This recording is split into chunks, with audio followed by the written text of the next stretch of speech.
How to delete TikTok messages from both sides. So if you want to delete TikTok messages from both sides, then first you need to open up your TikTok application.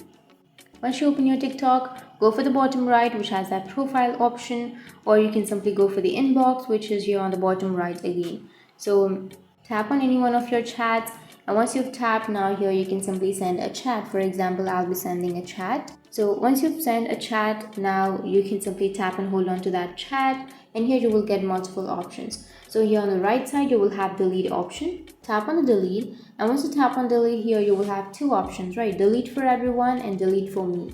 So if you want to delete the TikTok message from both sides, then you need to tap on delete for everyone.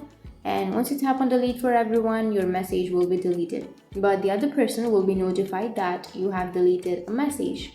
So that's how you can delete TikTok messages from both sides for everyone. And if you have any questions, feel free to comment below. Thanks for watching.